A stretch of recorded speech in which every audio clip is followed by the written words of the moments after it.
Hello बच्चों, नमस्कार। मैं पंकज शर्मा, फिजिक्स फैकल्टी, ज्योति एकेडमी।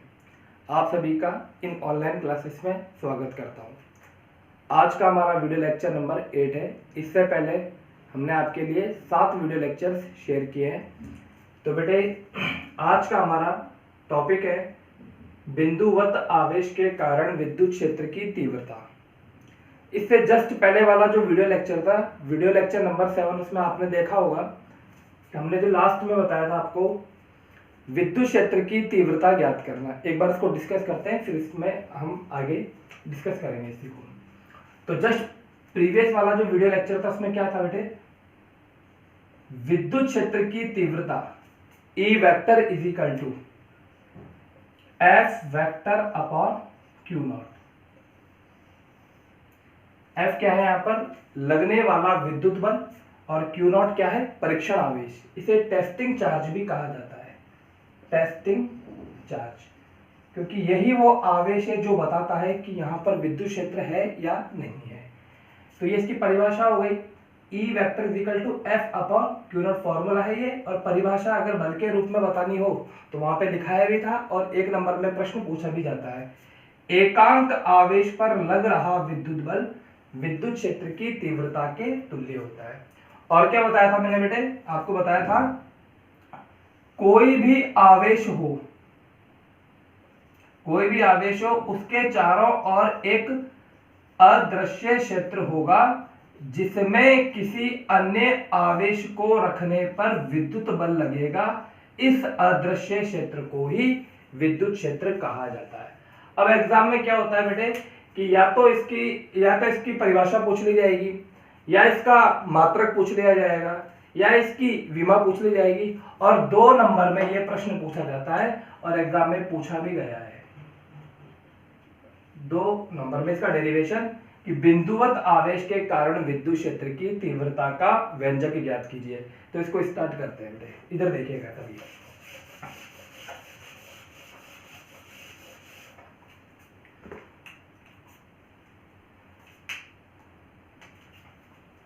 माना एक बिंदुवत आवेश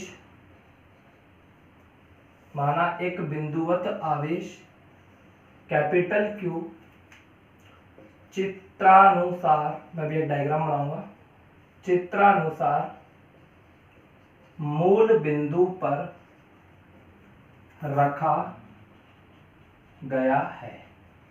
इसका डायग्राम देखिए, चित्रानुसार एक बिंदुवत आवेश, ये एक डायग्राम, यहां पर ये x अक्ष और ये y अक्ष। मूल बिंदु पर कैपिटल Q आवेश रखा गया है। मूल बिंदु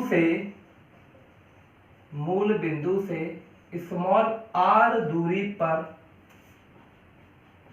विद्युत क्षेत्र की तीव्रता की गणना करनी है। यह हमारा उद्देश्य हो गया। देखो क्या होता है बेटे कि कोई भी आवेश, जैसे मान लीजिए ये आवेश है, कोई भी आवेश अपने चारों ओर एक अदृश्य क्षेत्र उत्पन्न करता है जिसे विद्युत क्षेत्र कहते हैं। ये तो बात हमें समझ में आ गई, लेकिन वो करता कितना है, उसका मान कितना होगा, वो इस डेरिवेशन से निकलेगा। Is it clear? इस डेरिवेशन के द्वारा हमने सबसे पहले बताया कि माना एक बिंदुवत आवेश कैपिटल Q चित्रानुसार मूल बिंदु पर रखा गया है, और मूल बिंदु से स्मॉल r दूरी पर, मूल बिंदु से कितना बेटा, स्मॉल r दूरी पर, इस बिंदु पर मान लेते हैं ये बिंदु है A, इस बिंदु पर हमें विद्युत क्षेत्र की तीव्रता की गणना करनी है। तो इसके लिए बेटे हम क्या करेंगे, देखो इसके लिए हम बिंदु A पर परीक्षण आवेश समझ गए? परीक्षण आवेश उसे कहते हैं जो यहां पर ये बताएगा कि विद्युत क्षेत्र है या नहीं है। यहां पर एक परीक्षण आवेश Q नॉट को रखा हुआ मान लेंगे। Q नॉट ऑब्जर्वेशन, इसको Q नॉट इसलिए कहा जाता है, देखो बेटे Q नॉट ये O है, इसका मतलब हो गया ऑब्जर्वेशन चार्ज, ऑब्जर्व कर रहा है। ये महसूस कर रहा है कि यहाँ पर विद्युत क्षेत्र है या नहीं है।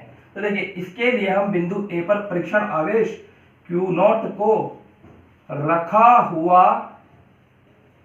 मान लेंगे। इसको आप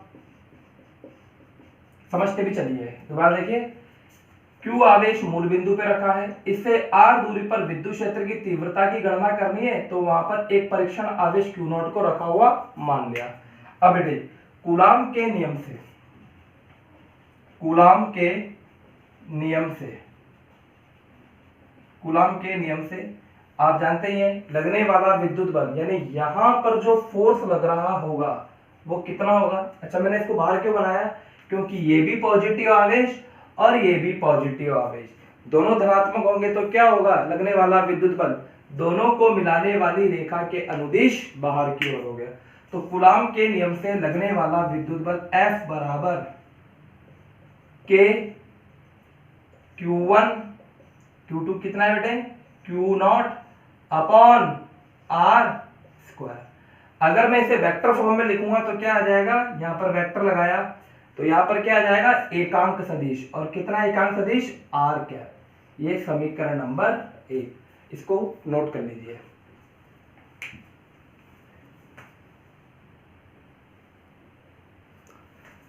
देखिए बेटा समीकरण नंबर 1 कितना आया, F vector is equal to K Q Q0 R square into R क्या। डायग्राम कैसा था, मूल बिंदु पर कैपिटल Q आवेश रखा है, उससे R दूरी पर Q0 आवेश रखा है, इन दोनों के कारण लगने वाला विद्युत बल इस दिशा में। अभी तक हमने इतना पढ़ा, ये कूलाम के नियम से फॉर्मूला आया। अब इससे जस्ट पहले वाले वीडियो लेक्चर में आपने क्या पढ़ा है, विद्युत क्षेत्र की परिभाषा से, विद्युत क्षेत्र की परिभाषा से क्या होती है बेटा, विद्युत क्षेत्र की परिभाषा E vector is equal to F vector upon Q0। मैंने आज ही बताया आपको, लगने वाला विद्युत बल और परीक्षण आवेश का अनुपात विद्युत क्षेत्र की तीव्रता के तुल्य होता है। यह समीकरण नंबर 2। समीकरण 1 कहां से आया, कूलाम के नियम से। समीकरण 2 कहां से आया, विद्युत क्षेत्र की परिभाषा से। Is it clear. अब देखिए समीकरण 1 का मान समीकरण 2 में रखने पर, इस समीकरण का मान समीकरण 2 में रख दीजिए तो क्या आएगा बेटा, E vector is equal to F vector की जगह ये पूरी कहानी K Q Q0 upon R square into R cap upon Q0 की जगह ये Q0। बात समझ में आई। इस Q0 से ये Q0 कट जाएगा तो लास्ट में क्या बचेगा, विद्युत क्षेत्र की तीव्रता is equal to K Q upon R square into R cap. अगर मैं केवल परिमाण की बात करूं, इधर ध्यान दीजिए, अगर केवल परिमाण की बात करूं, केवल परिमाण, तो कितना हो जाएगा बेटा, E बराबर KQ अपॉन R स्क्वायर। और अगर दिशा की भी बात करूं तो केवल क्या लगाना है आपको, R कैप लगाना है। अब कुछ बातें मेरी ध्यान रखना, इससे आपको ये पूरा चैप्टर भी कंप्लीट भी होने वाला है। कुछ बातें आप इंपॉर्टेंटली ध्यान रखिए। हमें जिस आवेश के कारण विद्युत क्षेत्र ज्ञात करना होता है उसकी वैल्यू यहां पर पुट करते हैं। परीक्षण आवेश तो हमेशा कट जाएगा। अगर वैसे परीक्षण आवेश का मान हमेशा 1 कूलाम रखा जाता है, तो 1/1 उससे कोई फर्क नहीं पड़ेगा। सपोज कीजिए कि अगर आप यहाँ पर 2 कूलाम रखते तो 2 यहाँ पर भी आता और 2 यहाँ पर भी आता, ये इससे कट जाता। तो आपको क्या ध्यान रखना है, अपने दिमाग में इसको बिल्कुल फिक्स कर लीजिए, इसको हमेशा याद रखना कि यहां पर Q का मान वही आएगा जिस आवेश के कारण विद्युत क्षेत्र आपको ज्ञात करना है। जैसे मान लीजिए कि ये 10 कूलाम का आवेश है और इससे आपको 2 मीटर की दूरी पर विद्युत क्षेत्र ज्ञात करना है, तो फॉर्मूला क्या आएगा, K इसका मान, Q कितना आएगा बेटा, जिस आवेश के कारण विद्युत क्षेत्र ज्ञात करना है, और R क्या आ जाएगा, जितनी दूरी पर आपको ये ज्ञात करना है। इसको नोट कर लीजिए।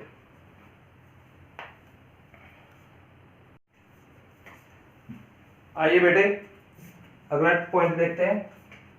देखिए E vector is equal to, हमने अभी अभी देखा K Q upon R square into R cap, ये वेक्टर फॉर्म में है, सदिश रूप में है। विद्युत क्षेत्र की तीव्रता भी एक सदिश राशि है, इसकी दिशा आर कैप, जहां आर कैप आर की दिशा में एकांक सदिश। अगर आपको केवल परिमाण लिखना होगा तो केवल के क्यू अपॉन आर स्क्वायर लिखेंगे, और ये इसकी दिशा हो गई आर कैप, जहां R cap is equal to R की दिशा में एकांक सदिश। अब ये तो हो गया बेटा इसका डेरिवेशन, इस फॉर्मूले को आपको ध्यान रखना है। अब एग्जाम में इस पे बेस क्या प्रश्न होते हैं वो सारे प्रश्न हम देखेंगे एक एक करके। क्वेश्चन नंबर 1, पहला जो जनरली प्रश्न पूछा जाता है वो क्या, विद्युत क्षेत्र की तीव्रता का, आप नोट भी करते जाएंगे इसको, विद्युत क्षेत्र की तीव्रता का दूरी के साथ परिवर्तन वक्र बनाए। ये पूछा गया प्रश्न है कि विद्युत क्षेत्र की तीव्रता का दूरी के साथ परिवर्तन वक्र बनाए, कि दूरी बढ़ती जाएगी तो क्या विद्युत क्षेत्र की तीव्रता का मान बढ़ता जाएगा या घटता जाएगा। तो देखो इधर मैथमेटिकली देखेंगे, इधर चूंकि विद्युत क्षेत्र बिंदुवत आवेश के कारण, ठीक है ना, ये बिंदुवत आवेश की बात कर रहे हैं, चूंकि विद्युत क्षेत्र E इज इक्वल टू कितना है बेटा, के क्यू अपॉन आर स्क्वायर। मैं आपको एग्जांपल देके समझाता हूं। मान लीजिए यहां पर कोई आवेश रखा हुआ है, ये एक्स अक्ष हो गया और ये वाई अक्ष हो गया, मूल बिंदु पर कोई आवेश रखा हुआ है। एक बार मैंने यहां पर विद्युत क्षेत्र ज्ञात करा, फिर यहां पर विद्युत क्षेत्र ज्ञात करा, फिर यहां पर विद्युत क्षेत्र ज्ञात करा, ऐसे में अलग अलग बिंदुओं पर विद्युत क्षेत्र ज्ञात करूंगा। यहां पर विद्युत क्षेत्र के लिए दूरी r1, यहां पर विद्युत क्षेत्र के लिए दूरी r1 से ज्यादा, दूर हो गया ना, यहां पर विद्युत क्षेत्र के लिए दूरी r2 से भी ज्यादा, यानी धीरे धीरे यहां पर दूरी बढ़ती जा रही है। तो बेटे देखो मैथमेटिकली क्या हो गया, यहां पर न तो k का मान चेंज होगा, क्यों नहीं चेंज होगा, क्योंकि k कांस्टेंट है। दूरी बढ़ाने से आवेश के मान पे तो कोई डिफर होगा नहीं, कोई फर्क होगा नहीं, ठीक है, आवेश भी कांस्टेंट है। तो जब दोनों चीज कांस्टेंट है तो मैं क्या लिख सकता हूं, E समानुपात 1 अपॉन आर स्क्वायर। क्या मेरी बात क्लियर है, क्योंकि हमें विद्युत क्षेत्र की तीव्रता E वेक्टर और डिस्टेंस के बीच में, E और R के बीच में हमें यहां पर वक्र बनाना है। अब जैसे जैसे दूरी बढ़ती जाएगी, जैसे जैसे दूरी बढ़ती जाएगी विद्युत क्षेत्र की तीव्रता घटती जाएगी। इसको आप इस तरह से समझिए कि जैसे मान लीजिए कि यहां पर कोई बल्ब जल रहा है, एक व्यक्ति यहां से इस बल्ब को देखता है तो इसकी तीव्रता ज्यादा महसूस होगी, फिर थोड़ी डिस्टेंस से देखेगा तो तीव्रता थोड़ी और कम होगी, और डिस्टेंस से देखेगा तो तीव्रता घटती जाएगी। तो यानी दूरी बढ़ने के साथ साथ तीव्रता घटती जा रही है।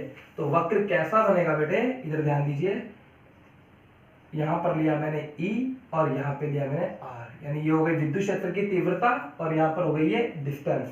तो क्या होगा, घट रहा है, तो इस तरह का वक्र बन जाएगा और यहां लिख देंगे E समानुपात 1 अपॉन आर स्क्वायर। एक बार पूरा को रिवाइज करते हैं। हम पढ़ रहे हैं बिंदुवत आवेश के कारण विद्युत क्षेत्र की तीव्रता का व्यंजक। जनरली ये 2 नंबर में डेरिवेशन पूछा जाता है, आज से 2 या 3 साल पहले भी ये बोर्ड एग्जाम में पूछा गया था। उसमें क्या करेंगे, सबसे पहले एक डायग्राम बनाएंगे। माना एक बिंदुवत आवेश, आपने अगर नोट्स में लिखा हो तो वहां पर आप देख भी सकते हैं। माना एक बिंदुवत आवेश कैपिटल Q मूल बिंदु पे रखा गया है, हमें R दूरी पर स्थित बिंदु पर विद्युत क्षेत्र की तीव्रता की गणना करनी है। उसके लिए हम क्या करते हैं, एक परीक्षण आवेश Q0 को रखा हुआ मान लेंगे। तो कूलाम के नियम से समीकरण नंबर 1 आ जाएगा, विद्युत क्षेत्र की तीव्रता से समीकरण नंबर 2 आ जाएगा, और उन दोनों का भाग लगा देंगे तो ये फॉर्मूला आ जाएगा KQ upon R square into R cap. पहला प्रश्न बना विद्युत क्षेत्र की तीव्रता का दूरी के साथ परिवर्तन वक्र बनाइए। तो परिवर्तन वक्र इस तरह से बनेगा, जैसे जैसे दूरी बढ़ती जाएगी विद्युत क्षेत्र की तीव्रता घटती जाएगी। ये बात क्लियर है। अगला क्वेश्चन देखिए बेटे, क्वेश्चन नंबर 2। इस फॉर्मूले को आपको ध्यान रखना है, KQ अपॉन आर स्क्वायर, ये आप हमेशा ध्यान रखें। क्वेश्चन नंबर 2 है, सिंपल सा प्रश्न है।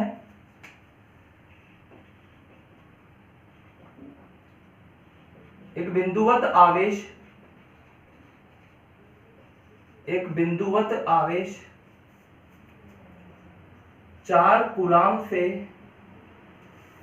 3 मीटर दूरी पर विद्युत क्षेत्र की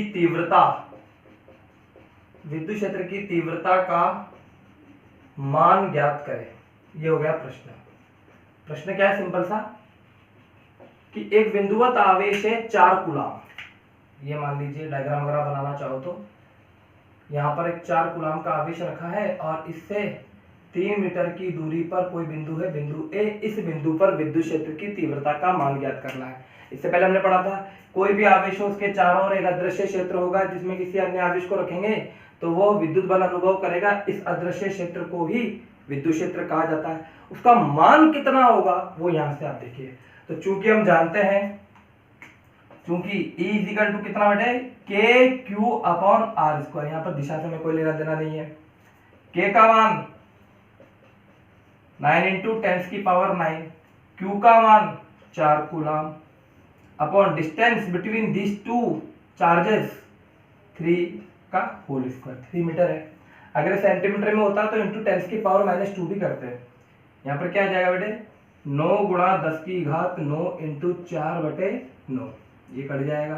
तो उत्तर कितना आ गया 4 इंटू 10⁹।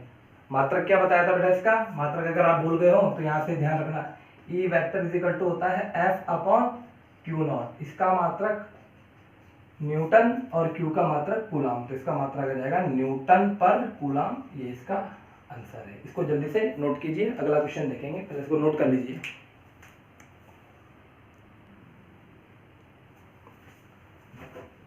आइए बेटे अगला क्वेश्चन देखते हैं, क्वेश्चन नंबर 3। क्वेश्चन नंबर 3 क्या है,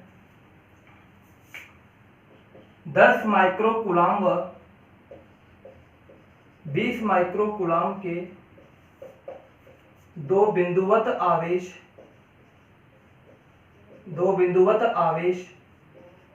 परस्पर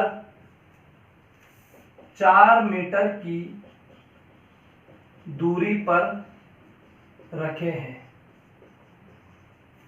एक आवेश है 10 माइक्रोकूलाम और दूसरा आवेश है 20 माइक्रोकूलाम के दो बिंदुवत आवेश परस्पर 4 मीटर की दूरी पर रखे हैं। तो इनके मध्य बिंदु पर विद्युत क्षेत्र की तीव्रता ज्ञात करें। बेटे एक चीज मैं आपको बता देता हूँ, बोर्ड एग्जाम में लगभग 25% न्यूमेरिकल आते हैं, यानी कि 56 नंबर का आपका पेपर होता है, 56 मार्क्स का आपका बोर्ड एग्जाम का पेपर होता है। उसमें लगभग 13 से लेके 15 नंबर के न्यूमेरिकल्स आते हैं। अगर आप न्यूमेरिकल्स की प्रैक्टिस नहीं करोगे शुरुआत से तो इन नंबरों को तो बिल्कुल ही भूल जाइए। ये नंबर आपको तभी आ पाएंगे जब आप कोई भी डेरिवेशन कीजिए और उसके न्यूमेरिकल वहीं आपको सॉल्व करने हैं। मैं जो आपको PDF फाइल सेंड कर रहा हूँ उसमें न्यूमेरिकल आपको वहीं मिलेंगे, उनकी प्रैक्टिस बिल्कुल कर लेना। ऐसा नहीं है बिल्कुल कि आप केवल थ्योरी चीजें पढ़ते जाएं और न्यूमेरिकल बिल्कुल ना करें। ये ठीक उस प्रकार से हो जाएगा जैसे कोई कार सीखना चाहता है तो केवल थ्योरी पढ़ ले कि भाई इसमें 5 गियर होते हैं, या आगे लगता है, इसमें ये स्टीयरिंग होती है। जब तक उसकी प्रैक्टिस नहीं करेगा उसको कुछ भी नहीं आएगा। तो आपको न्यूमेरिकल भी आपको साथ ही करना है। तो देखो इस न्यूमेरिकल को अगर आप कर सकते हो तो कैसे करेंगे, इधर देखिए बेटे। सबसे पहले इसका डायग्राम देखेंगे, इसका रे डायग्राम देखेंगे।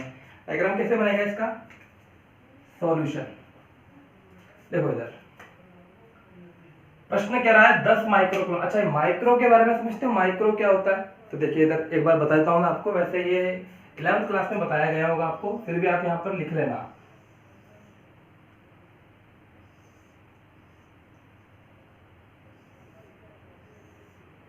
ये एक टेबल है बेटे, इस टेबल को आप लिख लेना। एक वर्ड आपको बहुत मिलेगा 12th क्लास में, मिली। मिली का मतलब होता है 10⁻⁻3, जैसे मिलीलीटर, मिलीग्राम, मिली कूलाम, इस तरह से। तो मिली, इसका सिंबल होता है स्मॉल m। तो अगर मैं कहूं 10 मिली कूलाम तो कैसे लिखूंगा 10 mc मिली कूलाम। बात क्लियर है? तो कितना हो जाएगा 10 इंटू मिली को हटाना तो क्या लिखूंगा 10 की पावर -3। अगला आपको मिलेगा माइक्रो। माइक्रो को लिखा जाता है यू से और इसका मतलब होता है 10 की पावर -6। ठीक है बेटे। अगला आपको मिलेगा नैनो। नैनो को लिखा जाता है स्मॉल n से, कितना होता है 10 की पावर -9। अगला आपको मिलेगा पीको। पीको नहीं, पीको स्मॉल p, ये 10 की पावर -12। ठीक है। अब यहां पर क्या कह रहा है 10 माइक्रो कूलाम व, इसको नोट कर लीजिएगा, 10 माइक्रो कूलाम व 20 माइक्रो कूलाम के दो बिंदुवत आवेश परस्पर 4 मीटर की दूरी पर रखे गए हैं, तो इनके मध्य बिंदु पर विद्युत क्षेत्र की तीव्रता ज्ञात करें। इसको तो मैं रफ कर देता हूं। अब देखो इसको सॉल्व कैसे करेंगे। सबसे पहले डायग्राम बनाया मैंने,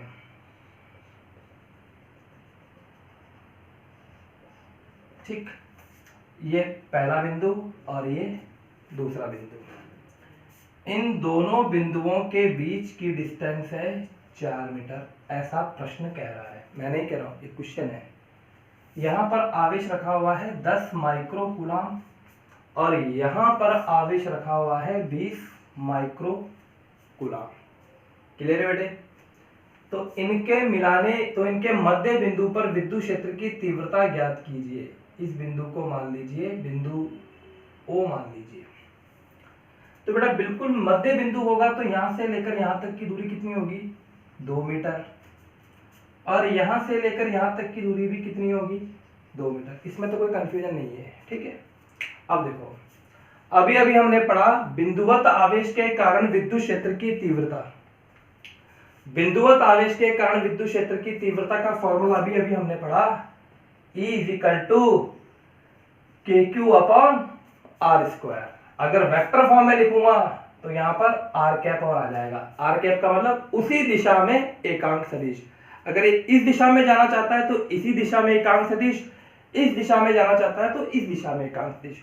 ऊपर अगर r है तो r कैप ऊपर होगा। बात क्लियर है? तो देखो बेटा यहां पर अब कैसे, यहां पर आपको विद्युत क्षेत्र ज्ञात करना है।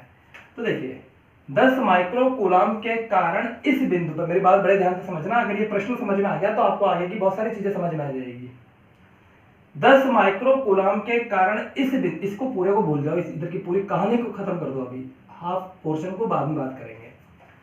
10 माइक्रो कूलाम के कारण इस बिंदु पर विद्युत क्षेत्र की तीव्रता, क्या मैं E1 लिख दूं क्या?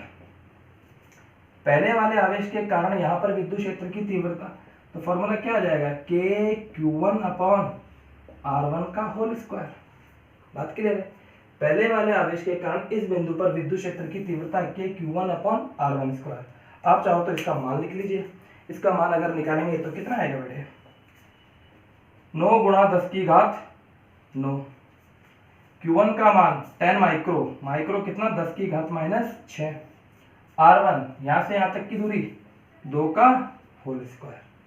इसकी दिशा क्या होगी? देखो बेटे ये पॉजिटिव है, यहां पर जो परीक्षण आवेश रखा जाता है वो धनात्मक प्रकृति का होता है, और वैसे भी हम जानते हैं कि दूरी इस दिशा में है, तो E1 की दिशा क्या हो जाएगी? E1 की दिशा इस दिशा में होगी, और ये वाली दिशा I कैप होती है। तो यहां पर आप चाहो तो I कैप भी लिख सकते हो। इसका आप मान ज्ञात करो और ये I कैप हो जाएगा, ये E1 का मान ज्ञात हो गया। बात क्लियर है? इसी प्रकार अब इस वाले को हटा दीजिए, इस वाले की बात करेंगे। 20 माइक्रो कूलाम जो बिंदु 2 पे रखा हुआ है, 20 माइक्रो कूलाम के कारण बिंदु 2 पर विद्युत क्षेत्र की तीव्रता।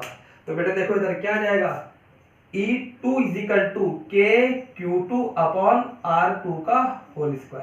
मैंने आपको क्या बताया था, जिस आवेश के कारण विद्युत क्षेत्र ज्ञात किया जाता है मान भी उसी का लिखा जाता है।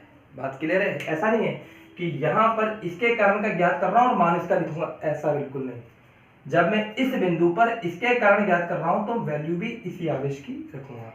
बेटे देखिए इसका मान लिखिए 9 × 10⁻⁹ Q2 का मान, 20 इंटू 10 की घात -6 अपॉन R2 2 का होल स्क्वायर। अगर मैं इसे वेक्टर फॉर्म में लिखूंगा, इसको कैलकुलेट कर लेना, जो भी मान आएगा वो आएगा ही, उसको उसमें कोई ज़्यादा दिक्कत नहीं है। अब देखिए इसके कारण इधर, तो बेटे देखो क्या होगा, ये पॉजिटिव दूरी ये वाली, तो मिलाने वाली रेखा के अनुदिश इधर की ओर, तो ये क्या हो गया, E2 की दिशा इधर हो गई। बात समझ में आ गई। जो भी इसका मान आएगा क्या लिखोगे, -i। अब चूंकि दोनों परस्पर विपरीत दिशा में है, एक इस दिशा में जा रहा है और एक इस दिशा में जा रहा है, तो क्या होगा बेटा, बड़े में से छोटा घट जाएगा। बात क्लियर है, इसको नोट कर लीजिए, ये इसका आंसर है।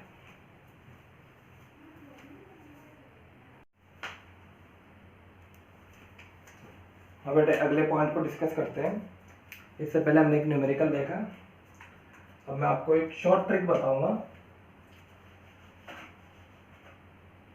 शॉर्ट ट्रिक है, उससे आपको न्यूमेरिकल करने में बेनिफिट रहेगा।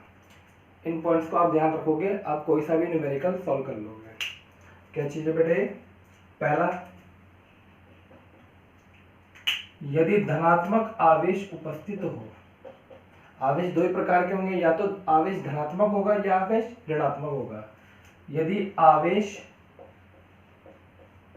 धनात्मक हो तो क्षेत्र की दिशा, विद्युत क्षेत्र की दिशा, विद्युत क्षेत्र ई वेक्टर की दिशा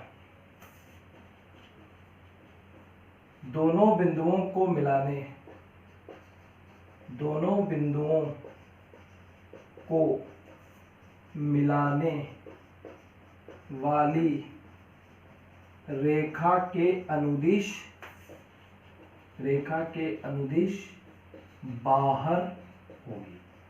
ये बहुत इंपॉर्टेंट पॉइंट है। वैसे इससे पहले वाले वीडियो लेक्चर में मैंने आपको बताया था, तो यहाँ पर भी एक बार ध्यान रख लेना। ये आपको अगर ये दोनों चीजें समझ में आ जाएगी तो आप इसके आगे के जितने भी डेरिवेशन आएंगे इस चैप्टर से रिलेटेड, वो आप सारे डेरिवेशन आप कर सकते हैं और इसके न्यूमेरिकल भी आप सॉल्व कर लेंगे। अगला पॉइंट है, यदि आवेश धनात्मक हो गया तो ये बात हो ही गई।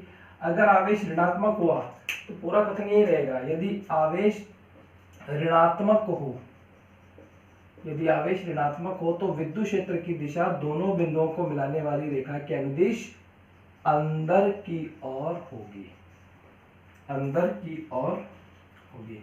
इसका मतलब क्या हुआ, इसको हम समझेंगे। ठीक है, एक न्यूमेरिकल तो हमने कर ही दिया। अब इधर देखो, अगर आवेश पॉजिटिव है और इस बिंदु पर विद्युत क्षेत्र की दिशा निकालनी है, तो इसकी दिशा कहाँ होगी, इस आवेश के कारण यहाँ पर विद्युत क्षेत्र की दिशा दोनों बिंदुओं को मिलाने वाली रेखा के अनुदिश कहाँ होगी बेटा, बाहर की ओर होगी। इसको लिख दिया मैंने E1। इसी तरह से अगर आवेश नेगेटिव हुआ और इस बिंदु पर विद्युत क्षेत्र की दिशा निकालनी हो, तो बेटा क्या होगी दिशा, दोनों बिंदुओं को मिलाने वाली रेखा के अनुदिश अंदर की ओर होगी। आपको बस केवल यही ध्यान रखना है। दोबारा देखो, हम पढ़ रहे हैं विद्युत क्षेत्र, बिंदुवत आवेश के कारण विद्युत क्षेत्र का फॉर्मूला क्या पढ़ा हमने, E = KQ/R²। वेक्टर फॉर्म में लिखेंगे तो क्या आ जाएगा बेटे, R आ जाएगा। मैंने आपको बताया यहाँ पर आवेश वो होगा जिसके कारण विद्युत क्षेत्र निकालना है। R क्या होगा, दोनों बिंदुओं के बीच की डिस्टेंस होगी।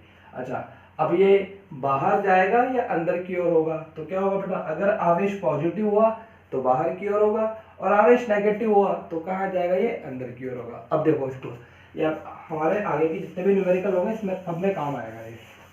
अब 1 बाय 1 करके न्यूमेरिकल भी देखेंगे और डेरिवेशन भी देखेंगे। देखिए अगला प्रश्न है, चित्रानुसार बिंदु O पर विद्युत क्षेत्र ज्ञात करें। चित्रानुसार बिंदु O पर विद्युत क्षेत्र ज्ञात करें। एक आपको डायग्राम दे रखा है, ये आवेश और यहाँ पर भी एक आवेश। सपोज कीजिए यहाँ पर आवेश है +2 कूलम और यहाँ पर आवेश है -4 कूलम और इन दोनों के बीच की डिस्टेंस है 6 मीटर। ठीक है बेटा, ये बिंदु है A, ये बिंदु है B और इसके जस्ट बिल्कुल बीच में इस बिंदु O पर आपको विद्युत क्षेत्र की तीव्रता ज्ञात करनी है। तो देखो, इससे पहले वाले प्रश्न में दोनों पॉइंट पर आवेश पॉजिटिव थे। ठीक है, यहाँ पर एक पॉजिटिव है और एक नेगेटिव है। तो देखो बेटा क्या होगा, इसका सॉल्यूशन आप खुद करना, मैं आपको समझा देता हूँ। बिंदु बिंदु O पर A के कारण विद्युत क्षेत्र है, तो यहाँ क्या लिखूंगा मैं, EOA। बात समझ में आई? O पर A के कारण विद्युत क्षेत्र, तो बेटा क्या होगा, KQA अपॉन ROA का होल स्क्वायर। बात समझ में आई? K कांस्टेंट, Q ये वाला आवेश और इन दोनों के बीच की दूरी जो 3 मीटर है। अच्छा, दिशा क्या होगी, मैंने क्या बताया आपको भी, अगर पॉजिटिव है तो बाहर की ओर होगी, दोनों को मिलाने वाली रेखा के अनुदिश बाहर की ओर होगी। इस दिशा को क्या कहा जाएगा, देखो बेटे इधर, ये दिशा आई कैप हुई और इसके अपोजिट वाली डायरेक्शन -i कैप हुई। तो इस आधार पर यहाँ पर क्या आ जाएगा, आई कैप। अगर मैं यहाँ पर मान लिखूं तो कितना होगा, 9 × 10⁹ QA का मान 2, दोनों के बीच की दूरी 3 का होल स्क्वायर और यहाँ क्या आ जाएगा बेटा, आई कैप। ये समीकरण नंबर 1। इसी प्रकार देखो बेटा, यहाँ पर बिंदु O पर B के कारण विद्युत क्षेत्र की दिशा EOB वेक्टर। अब समझना मेरी बात, वेरी इंपॉर्टेंट। फॉर्मूला क्या हुआ, KQB अपॉन ROB का होल स्क्वायर। ठीक है, चूंकि यहाँ पर नेगेटिव है तो इस नेगेटिव के कारण विद्युत क्षेत्र क्या होगा, अभी बताया, पॉजिटिव के कारण दोनों बिंदुओं को मिलाने वाली रेखा के अनुदिश बाहर और नेगेटिव के कारण अंदर की ओर। तो अंदर की ओर क्या होगा बेटा, ये दोनों, ये लाइन हो गई, तो अंदर की ओर ये उधर की तरफ ही जाने की कोशिश करेगा। दोबारा ध्यान देना, पॉजिटिव होगा तो बाहर चला जाएगा और नेगेटिव होगा तो अंदर की ओर आएगा। इस पॉजिटिव के कारण बाहर और इस नेगेटिव के कारण अंदर। बात क्लियर है?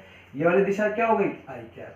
अब इधर ध्यान दीजिए, यहां पर केवल आपको परिमाण लिखना है, यहां पर कोई नेगेटिव का चिन्ह नहीं लगाना है, यहां पर हमेशा परिमाण लिखते हैं। तो k का मान 9 × 10⁹, QB का मान -4 यहां दे रखा है, लेकिन वो तो इस डायरेक्शन में आ चुका, तो यहां पर केवल हमको परिमाण लिखना है। मैंने 4 लिख दिया, अपॉन दोनों के बीच की दूरी 3 का होल स्क्वायर। ये कट जाएगा तो आंसर आ जाएगा 4 × 10⁹ आई कैप, समीकरण नंबर 2। अब चूंकि दोनों एक ही दिशा में है तो क्या होगा बेटा, ये जुड़ जाएगा। ये आपका न्यूमेरिकल है, इसको आप नोट कर लीजिएगा। अगला देखो बेटे, अब मैं आपको ज्यादातर जो क्वेश्चन कराऊंगा 2-3 उनके डायरेक्शंस के अकॉर्डिंगली कराता हूं मैं आपको। देखो, मान लीजिए अगला क्वेश्चन आपको ये दे दिया, वैसे आपको सारे क्वेश्चन पीडीएफ में मिल जाएंगे, आप वहां से भी इसको नोट कर लीजिए ना, यहाँ पर आप इसको समझ लीजिए। जैसे मान लीजिए कि यहाँ ये कोई आवेश है, पहला दूसरा, और इस बिंदु पर, और ये कोई बिंदु है बिंदु 3, यहाँ पर आवेश रखा प्लस का Q1, यहाँ आवेश रखा माइनस का Q2। आपसे पूछा कि बिंदु 3 पर विद्युत क्षेत्र कितना होगा। ठीक है बेटे, डिस्टेंस में बता देता हूं मैं, यहां से लेकर यहां तक की दूरी है R1 और यहां से लेकर यहां तक की दूरी है R2। प्रश्न क्या पूछ रहा है, बिंदु 3 पर विद्युत क्षेत्र ज्ञात करें। बिंदु 3 पर आपको विद्युत क्षेत्र का मान ज्ञात करना है। तो देखो यहाँ पर वापस समझे, सॉल्यूशन ये न्यूमेरिकल है। सबसे पहले बिंदु 1 पर रखे Q1 आवेश के कारण बिंदु 3 पर विद्युत क्षेत्र की तीव्रता, तो कैसे लिखूंगा मैं, E31। 31 कैसे समझेंगे इसको बेटा, 3 पर 1 के कारण लगने वाला विद्युत क्षेत्र, फॉर्मूला बनाएंगे। फॉर्मूला क्या होता है, K आवेश, जिसके कारण विद्युत क्षेत्र लग रहा है उस वाले आवेश को लिखा जाएगा Q1। दोनों के बीच की दूरी, तो दोनों के बीच की दूरी कितनी है, यहां से यहां तक R1 और यहां से यहां तक R2, तो R1 प्लस R2 का होल स्क्वायर। चूंकि ये पॉजिटिव है तो पॉजिटिव के कारण दिशा किधर होती है, पॉजिटिव के कारण दिशा होती है बाहर की ओर। तो E1, इसको मैं अगर मैं 1 मान लेता हूं या यहां पर लिख ही दीजिए आप, E3 1 किस दिशा में जा रहा है ये, मैंने क्या बताया आपको, ये वाली डायरेक्शन होगी आई कैप। तो यहां आप लिख लीजिए आई कैप।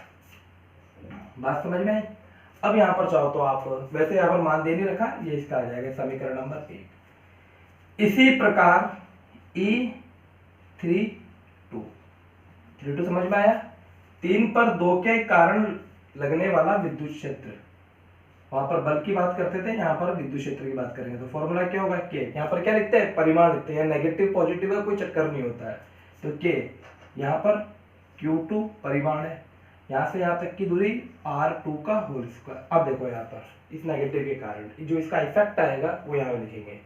बेटे देखिए, नेगेटिव के कारण यहाँ पर विद्युत क्षेत्र की दिशा क्या हो जाएगी, दोनों बिंदुओं को मिलाने वाली रेखा के अनुदिश अंदर की ओर, ये आ जाएगा E3 वेक्टर। अगर मैंने इस दिशा को आई कैप मान लिया तो इसके अपोजिट डायरेक्शन क्या हो जाएगी, माइनस आई कैप हो जाएगी। तो यहां लिख देंगे माइनस आई कैप, समीकरण नंबर 2। अब यहाँ पर वेक्टर हमको पता ही है कि अगर दोनों की दिशा परस्पर विपरीत है तो बड़े में से छोटे को घटा लेंगे, ये इसका आंसर है। इसको आप नोट कर लीजिए। अगला क्वेश्चन देखिए बेटे, इसको जाओ नोट कर लीजिएगा वीडियो को पॉज करके। अगला एक और देखिए,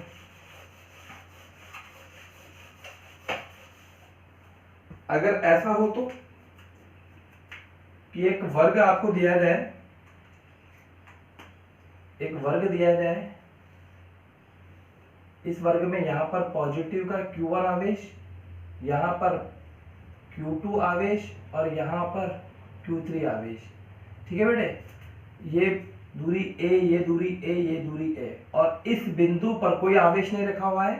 ठीक है, ये 1 2, ये बिंदु 3 और ये बिंदु 4। आपसे कहा गया बिंदु 3 पर विद्युत क्षेत्र ज्ञात करें, बिंदु 3 पर विद्युत क्षेत्र ज्ञात करें। तो देखो इसका इस सॉल्यूशन कैसे होगा, देखो बेटा इधर एक बार और मैंने डायग्राम बनाया, यहां पर Q1 positive, Q2 negative, Q3। तो 1 बाय 1 करके यहां से लेकर यहां तक की दूरी, ये A और ये A, तो ये वाली डिस्टेंस कितनी हो जाएगी, √2a। पॉजिटिव के कारण दिशा क्या होती है, दोनों बिंदुओं को मिलाने वाली रेखा के अनुदिश बाहर की ओर। परिमाण तो हम निकाल लेंगे, परिमाण कितना आ जाएगा इसके कारण, KQ1 अपॉन √2a का होल स्क्वायर, ये E1 आ जाएगा। इसकी डायरेक्शन क्या हो जाएगी बेटा, इस दिशा में हो जाएगी। Q2 के कारण ये पॉजिटिव, तो क्या होगा बेटा, दोनों को मिलाने वाली रेखा के अनुदिश बाहर की ओर E2।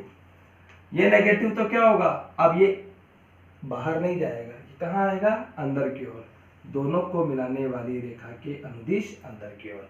हम यहाँ पर डायरेक्शन सीख रहे हैं, परिमाण तो हम खुद भी निकाल लेंगे। ये हो गया। एक और देखो बेटा, सपोज कीजिए यह चौथा क्वेश्चन है, ये लास्ट क्वेश्चन है, इसके बाद हम अगला टॉपिक देखेंगे। देखिए मान लीजिए कि ये नेगेटिव आवेश है, इसको अच्छे से समझना, और ये पॉजिटिव आवेश है। एक आवेश नेगेटिव है, एक आवेश पॉजिटिव है। इन दोनों के बीच की डिस्टेंस है 2a। ठीक है बेटा, मान लेते हैं ये दोनों के बीच की डिस्टेंस है 2a, आगे बहुत काम आएगा इसलिए इसको अच्छे से समझिए। और इसका जो मध्य बिंदु है, बिंदु O, इससे r दूरी पर परपेंडिकुलर डायरेक्शन यानी लंबवत दूरी पर यहाँ कोई बिंदु है A। इस बिंदु पर विद्युत क्षेत्र आपको ज्ञात करना है। तो देखो बच्चों, वेरी इंपॉर्टेंट, इस पॉजिटिव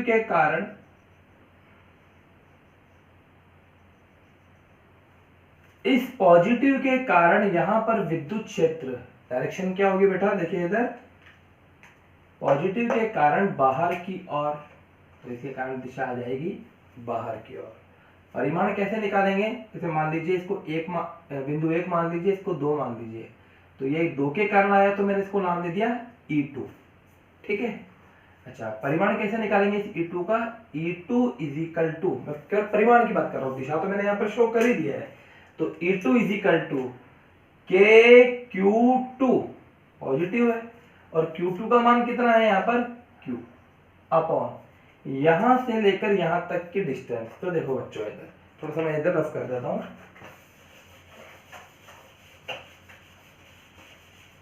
देखिए यहां से यहां तक की डिस्टेंस है,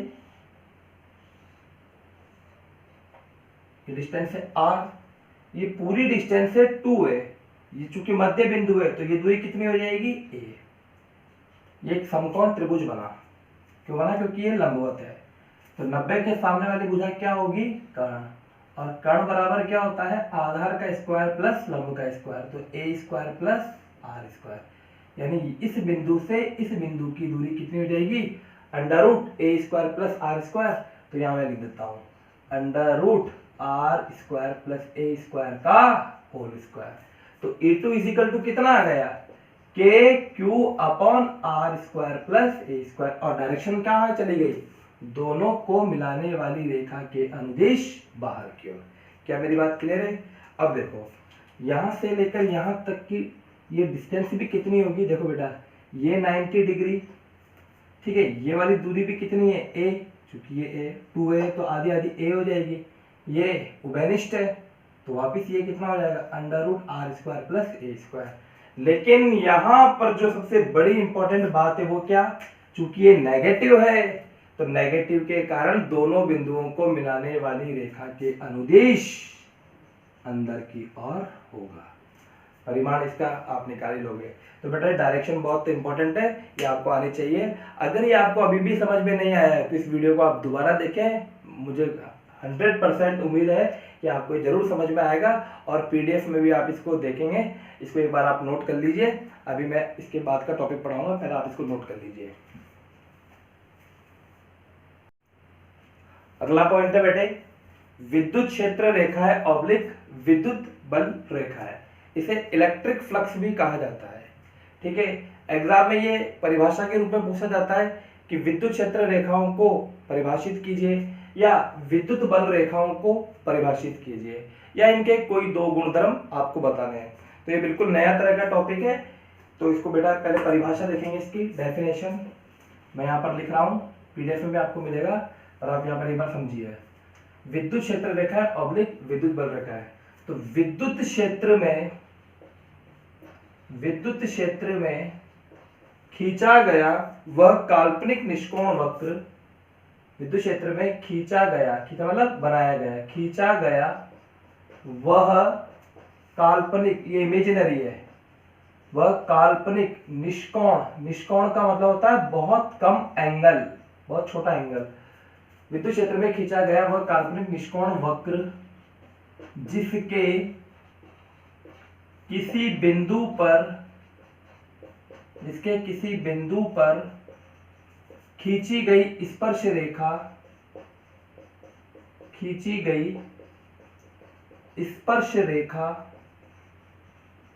विद्युत क्षेत्र में खींचा गया वह काल्पनिक निष्कोण वक्र जिसे किसी बिंदु पर खींची गई स्पर्श रेखा उस स्थान पर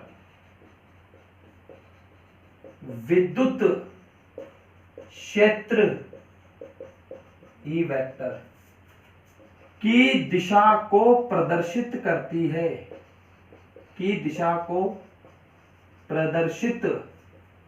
करती है,